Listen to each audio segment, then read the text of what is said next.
हमारे चैनल में आपका स्वागत है। गर्म दिमाग और सही विचार अगर काम में लगे तो तुम्हारी जीत निश्चित होगी, लेकिन गर्म दिमाग से अगर गुस्सा करोगे तो तुम्हारा विनाश होने से कोई नहीं रोक सकता। ऐसी सीख गौतम बुद्ध ने कई सालों पहले उस वक्त की पीढ़ी को क्यों दी थी? इसके पीछे का रहस्य क्या है? आज इसी रहस्य के बारे में हम गौतम बुद्ध की कहानियों के माध्यम से जानेंगे। तो बिना देर किए चलिए उन कहानियों की शुरुआत करते हैं। दोस्तों, बहुत समय पहले की बात है। सुंदरबन इलाके में रहने वाले ग्रामीणों पर हर समय जंगली जानवरों का खतरा बना रहता था। खास तौर पर जो युवक घने जंगलों में लकड़ियां चुनने जाते थे, उन पर कभी भी बाघ हमला कर सकते थे। यही वजह थी कि वे सब पेड़ों पर तेजी से चढ़ने उतरने का प्रशिक्षण लिया करते थे। प्रशिक्षण गांव के ही एक बुजुर्ग दिया करते थे, जो अपने समय में इस कला के महारथी माने जाते थे। आदर पूर्वक सब उन्हें बाबा बाबा कहकर पुकारा करते थे। बाबा कुछ महीनों से युवाओं के एक समूह को पेड़ों पर तेजी से चढ़ने उतरने की बारीकियां सिखा रहे थे, और आज उनके प्रशिक्षण का आखिरी दिन था। बाबा बोले, आज आपके प्रशिक्षण का आखिरी दिन है। मैं चाहता आप सब एक बार इस चिकने और लंबे पेड़ पर तेजी से चढ़ उतर कर दिखाएं। सभी युवक अपना कौशल दिखाने के लिए तैयार हो गए। पहले युवक ने तेजी से पेड़ पर चढ़ना शुरू किया और देखते देखते पेड़ की सबसे ऊंची शाखा पर पहुंच गया। फिर उसने उतरना शुरू किया, और जब वो लगभग आधा उतर आया तो बाबा बोले, सावधान, जरा संभल कर आराम से उतरो, कोई जल्दबाजी नहीं है। युवक सावधानी पूर्वक नीचे उतर आया। इसी तरह बाकी के युवक भी पेड़ पर चढ़े और उतरे, और हर बार बाबा ने आधा उतर आने के बाद ही उन्हें सावधान रहने को कहा। यह बात युवकों को कुछ अजीब लगी, और उन्हीं में से एक युवक ने पूछा, बाबा, हमें आपकी एक बात समझ में नहीं आई। पेड़ का सबसे कठिन हिस्सा तो एकदम ऊपर वाला था, जहां पे चढ़ना और उतरना दोनों ही बहुत कठिन था। आपने तब हमें सावधान होने के लिए नहीं कहा, पर जब हम पेड़ का आधा हिस्सा उतर आए और बाकी हिस्सा उतरना बिल्कुल आसान था, तभी आपने हमें सावधान होने के निर्देश क्यों दिए? बाबा गंभीर होते हुए बोले, बेटे, यह तो हम सब जानते हैं कि ऊपर का हिस्सा सबसे कठिन होता है, इसलिए वहां पर हम सब खुद ही सतर्क हो जाते हैं और पूरी सावधानी बरतते हैं। लेकिन जब हम अपने लक्ष्य के समीप पहुंचने लगते हैं तो वह हमें बहुत ही सरल लगने लगता है। हम जोश में होते हैं और अति आत्मविश्वास से भर जाते हैं, और इसी समय सबसे अधिक गलती होने की संभावना होती है। यही कारण है कि मैंने तुम लोगों को आधा पेड़ उतर आने के बाद सावधान किया, ताकि तुम अपनी मंजिल के निकट आकर कोई गलती न कर बैठो। युवक बाबा की बात समझ गए। आज उन्हें एक बहुत बड़ी सीख मिल चुकी थी, जो सीख थी कि सफल होने के लिए लक्ष्य निर्धारित करना बहुत ही जरूरी है, और यह भी बहुत जरूरी है कि जब हम अपने लक्ष्य को हासिल करने के करीब पहुंच जाएं, मंजिल को सामने पाएं, तो कोई जल्दबाजी न करें और पूरे धैर्य के साथ अपना कदम आगे बढ़ाएं। बहुत से लोग लक्ष्य के निकट पहुंचकर अपना धैर्य खो देते हैं और गलतियां कर बैठते हैं, जिस कारण वे अपने लक्ष्य से चूक जाते हैं। इसलिए लक्ष्य के आखिरी पड़ाव पर पहुंचकर भी किसी भी तरह की असावधानी मत बरतिए और लक्ष्य प्राप्त करके ही दम लीजिए। दोस्तों, दूसरी कहानी कुछ इस प्रकार चालू होती है। बहुत समय पहले की बात है। एक गांव में मोहन नाम का एक किसान रहता था। वह बड़ा ही मेहनती और ईमानदार था। अपने अच्छे व्यवहार के कारण दूर दूर तक लोग उसे जानते थे और उसकी प्रशंसा करते थे।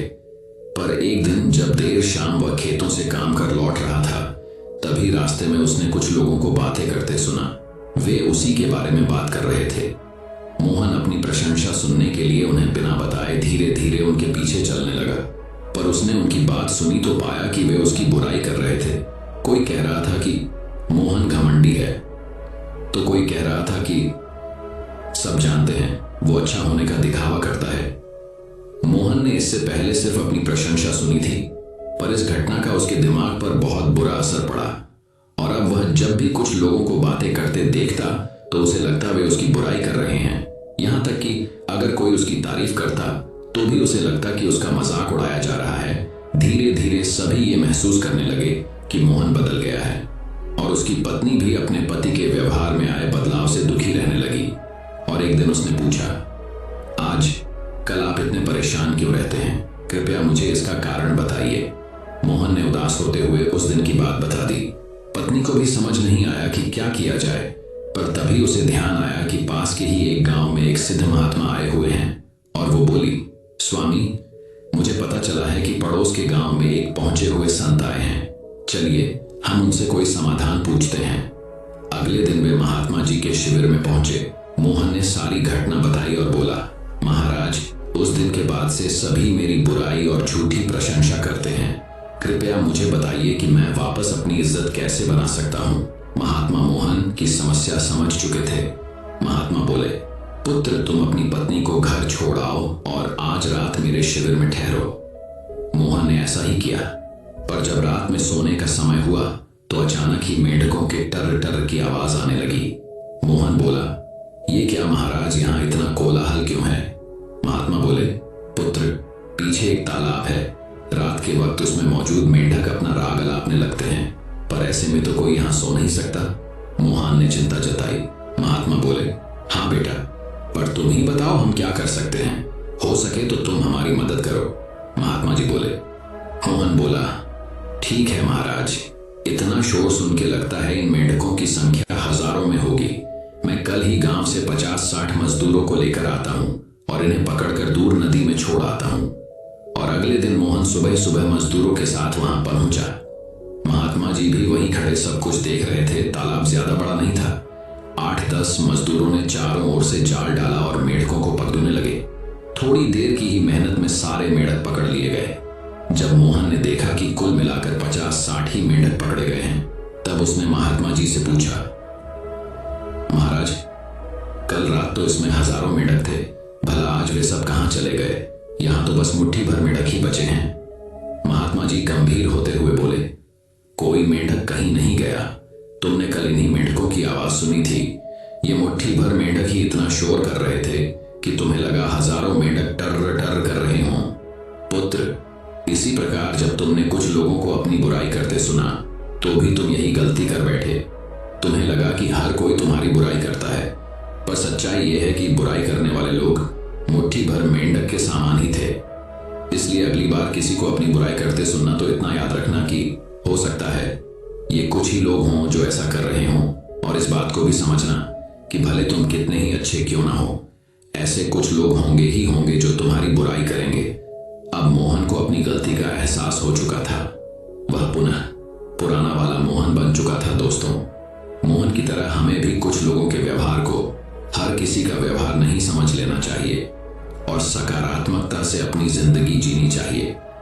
हम कुछ भी कर लें, पर जीवन में कभी न कभी ऐसी समस्या आ ही जाती है जो रात के अंधेरे में ऐसी लगती है मानो हजारों मेंढक कान में टर टर कर रहे हो, पर जब दिन के उजाले में हम उसका समाधान करने का प्रयास करते हैं तो वही समस्या छोटी लगने लगती है। इसलिए हमें ऐसी परिस्थितियों में घबराने की बजाय उसका उपाय खोजने का प्रयास करना चाहिए और कभी मुट्ठी भर मेंढकों से घबराना नहीं चाहिए। दोस्तों, तीसरी कहानी कुछ इस प्रकार चालू होती है। बहुत समय पहले की बात है।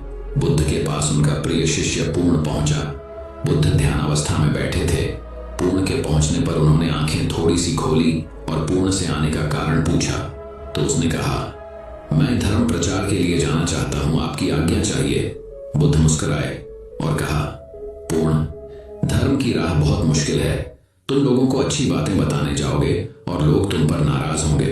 हो सकता है कि अपशब्द भी कहें। इस पर पूर्ण ने कहा, कोई बात नहीं, मैं यह सोचकर उनकी बातों पर ध्यान नहीं दूंगा कि उन्होंने अपशब्द ही कहे, पिटाई तो नहीं की। बुद्ध बोले, हो सकता है कि कुछ लोग हाथ उठा दे। पूर्ण ने कहा, तब मैं यह सोचकर उन्हें क्षमा कर दूंगा कि उन्होंने मुझ पर शस्त्रों से प्रहार तो नहीं किया। बुद्ध फिर बोले, हे पूर्ण, हो सकता है कि कुछ लोग तुम पर शस्त्रों का भी उपयोग करें। पूर्ण ने उत्तर दिया, तब मैं यह सोचकर उनके प्रति कोई प्रतिकार की भावना नहीं रखूंगा कि उन्होंने मुझे मारा, पर जान से तो नहीं मार डाला, मुझे जीवित छोड़ दिया। वहां बुद्ध ने फिर कहा, और यदि तुम्हारे प्राण ही ले लिए तब? पूर्ण ने तत्क्षण सिर झुकाकर कहा, तब मैं उनका आभारी रहूंगा कि उन्होंने धर्म के मार्ग पर मेरे प्राणों का उत्सर्ग करने में मेरी सहायता की। मैं उनके प्रति कृतज्ञ रहूंगा।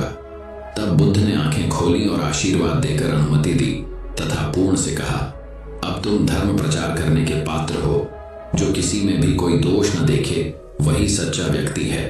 अच्छाई के मार्ग पर चलना बहुत मुश्किल काम है। जो इस राह पर चलता है उसके मार्ग में अनेक बाधाएं आती हैं, लेकिन जो व्यक्ति किसी में भी दोष न देखे वही बाधाओं को सहजता से पार कर अपने लक्ष्य को पूरा कर पाता है। ऐसा कहकर बुद्धपुन साधना में लग गए। उन्होंने शरीर को काफी कष्ट दिया, यात्राएं की, घने जंगलों में कठिन साधना की, पर आत्मज्ञान की प्राप्ति नहीं हुई। निराश हो बुद्ध सोचने लगे, मैंने अभी तक कुछ भी प्राप्त नहीं किया, अब आगे क्या कर पाऊंगा। निराशा, अविश्वास के इन नकारात्मक भावों ने उन्हें क्षुब्ध कर दिया। कुछ ही क्षणों के बाद उन्हें प्यास लगी। वे थोड़ी दूर स्थित एक झील तक पहुंचे। वहां उन्होंने एक दृश्य देखा कि एक गिलहरी के 2 बच्चे झील में डूब गए हैं।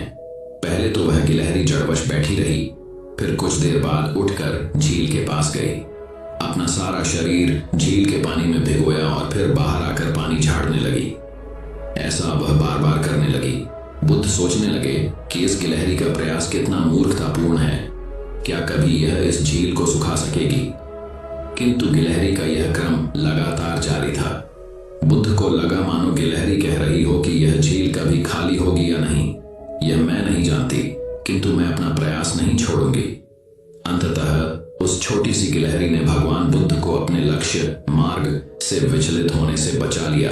वे सोचने लगे कि जब यह नन्ही गिलहरी अपने लघु सामर्थ्य से झील को सुखा देने के लिए दृढ़ संकल्पित है, तो मुझ में क्या कमी है, मैं तो इससे 1000 गुना अधिक क्षमता रखता हूं। यह सोचकर गौतम बुद्ध पुनः अपनी साधना में लग गए और एक दिन बोधि वृक्ष तले उन्हें ज्ञान का आलोक प्राप्त हुआ।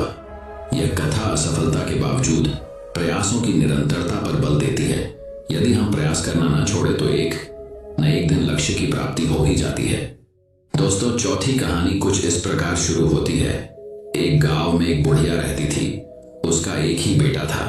वह बुढ़िया हमेशा यही सपने देखती थी कि उसके बेटे का विवाह होगा तो बेटा और बहू दोनों मिलकर उसकी बहुत सेवा करेंगे और उसे घर का भी काम नहीं करना पड़ेगा।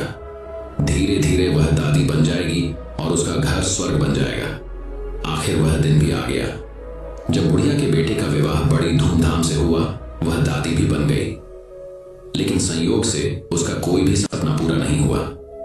बुढ़िया का बेटा तो सुबह काम पर चला जाता और पोता स्कूल चला जाता। तब बहू उसके साथ बहुत बुरा व्यवहार करती। बहू बुढ़िया से घर में झाड़ू लगवाती, झूठे बर्तन साफ करवाती और टूट फूटे बर्तनों में उसे भोजन देती। शुरू में तो बहू अपने पति और बेटे के पीछे ही बुढ़िया से झगड़ती थी, लेकिन धीरे धीरे वह अपने पति के सामने भी बुढ़िया का अपमान करने लगी। एक दिन टूटे बर्तनों में बुढ़िया को भोजन करते देखकर उसके बेटे को बहुत दुख हुआ। उसने अपनी मां का पक्ष लेते हुए अपनी पत्नी को बहुत डांटा। पति पत्नी दोनों में बहुत कहासुनी हो गई। धीरे धीरे बुढ़िया के बेटे ने भी पत्नी का विरोध करना छोड़ दिया। धीरे धीरे पोता बड़ा होने लगा तो वह अपनी मां का विरोध करने लगा। वह अपनी दादी से बहुत प्यार करता था और अपनी दादी पर मां द्वारा किए गए अत्याचारों को देखकर उसे बहुत दुख होता था। उसे अपनी दादी से हमदर्दी और सहानुभूति थी। अपनी मां के डर से वह दादी की कुछ भी मदद नहीं करता था। धीरे धीरे पोता बड़ा हो गया और उसका विवाह भी हो गया। पोते की नई बहू छिप छिप कर अपनी दादी सास पर होते अत्याचारों को चुपचाप देखती रहती थी, लेकिन बुढ़पे में दादी सास से काम करवाना जरा भी अच्छा नहीं लगता था।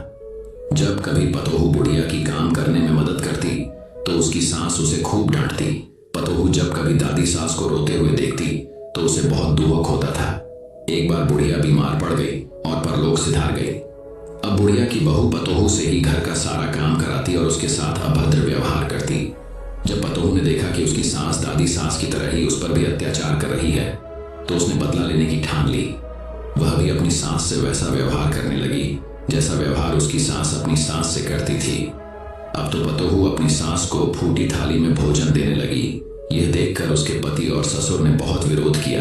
पतोहू ने अपने ससुर और पति से कहा, मेरी दादी सास जितनी मेहनती और सीधी थी, जब माताजी उन्हें फूटी थाली में भोजन देती थी तब तुम कुछ क्यों नहीं बोले? उन पर होने वाले अत्याचारों को तुम दोनों चुपचाप देखते रहे। तब क्या तुम्हारे मुख पर ताला पड़ गया था? यदि किसी ने माताजी की तरफदारी की तो मुझसे बुरा कोई न होगा। पतोहू की बातें सुनकर उसका पति और ससुर कुछ नहीं बोले। उन्होंने भी उसका विरोध करना छोड़ दिया। ससुर को अपनी पत्नी के साथ अभद्र व्यवहार देखकर बहुत गुस्सा भी आता था।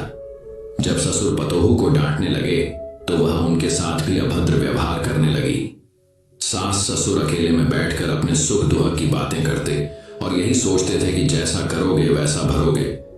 इस कहानी से हमें यह शिक्षा मिलती है कि हमें सबके साथ अच्छा व्यवहार करना चाहिए, क्योंकि जैसा व्यवहार हम दूसरों के साथ करेंगे वैसा ही व्यवहार दूसरे लोग हमारे साथ करेंगे। दोस्तों, 5वीं कहानी कुछ इस प्रकार चालू होती है। एक दिन बुद्ध एक घर के बाहर भीख मांगने पहुंचे। जैसे ही उसने दरवाजा खटखटाया, किसी महिला ने आकर खोला और बुद्ध को देखकर बोलने लगी, यह क्या, ये भिखारी सुबह कहां से आया? इतना बोलकर तुरंत दरवाजा बंद कर दिया और उस महिला का एक पड़ोसी दूर से इस तमाशे को देख रहा था। वह भी बुद्ध का विरोधी था। स्वाभाविक रूप से उसे यह देखकर कुछ ज्यादा ही मजा आता था, इसलिए उसने भी बोला, बहुत बढ़िया। अगले दिन बुद्ध ने फिर उसी दरवाजे पर दस्तक दी। इस बार बुद्ध को देखकर महिला को फिर से गुस्सा आ गया और उसने बुद्ध पर कचरा फेंक दिया और उस महिला का वही पड़ोसी आज भी तमाशा देख रहा था। स्वाभाविक रूप से बुद्ध का ऐसा अपमान देखकर वह बहुत प्रसन्न हुआ। इतना ही नहीं, बुद्ध की हालत देखकर वह जोर जोर से हंसने लगा। तीसरे दिन बुद्ध फिर उसी द्वार के सामने खड़े हो गए, लेकिन आज वह आदमी बुद्ध को फिर से देखकर आश्चर्यचकित रह गया।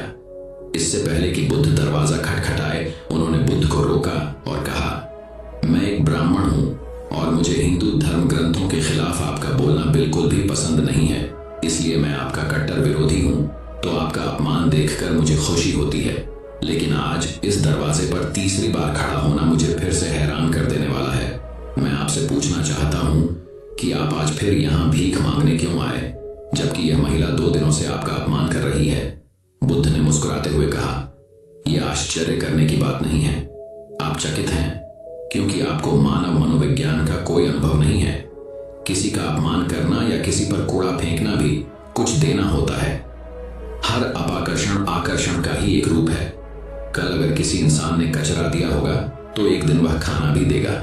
हालांकि वह व्यक्ति बुद्ध की इस बात से संतुष्ट नहीं था, फिर भी उसने मौन रहना जरूरी समझा। शायद वह यह सोच रहा होगा कि दरवाजा खटखटाओ। फिर देखते हैं, बुद्ध ने फिर से दरवाजा खटखटाया। संयोग से उसी स्त्री ने आज फिर दरवाजा खोला और आज तो बुद्ध के सामने उसका क्रोध 7वें आसमान पर पहुंच गया और सही में उसे मारने के लिए हाथ में झाड़ू ले लिया। उन्होंने झाड़ू उठाया तो जरूर, लेकिन बुद्ध के शांत चेहरे पर रही मुस्कान देखकर दूरी बनाए रखी। वह चाहकर भी बुद्ध पर वार नहीं कर सकी। वह बुद्ध के चेहरे पर आ रही शुद्ध मुस्कान से इतनी प्रभावित हो गई कि उसने झाड़ू फेंक दी और तुरंत अंदर भाग गई और बुद्ध को देने के लिए रोटी ले आई। बुद्ध ने उस महिला को ऐसे धन्यवाद दिया कि वह महिला बुद्ध के चरणों में गिर गई और माफी मांगने के साथ रो पड़ी। बुद्ध ने किसी तरह समझाकर उन्हें शांत किया, लेकिन दूसरी ओर तमाशा देख रहे पड़ोसी को यह सब देखकर बुद्ध से लगाव हो गया। वह भी दौड़ता हुआ आया और बुद्ध के चरणों में गिर पड़ा और उनसे दीक्षा की मांग करने लगा। बुद्ध हंसे और बोले, मैंने कभी किसी घर से इतनी बड़ी भीख नहीं मांगी, फिर भी आज भोजन के साथ साथ एक शिष्य भी मिल गया।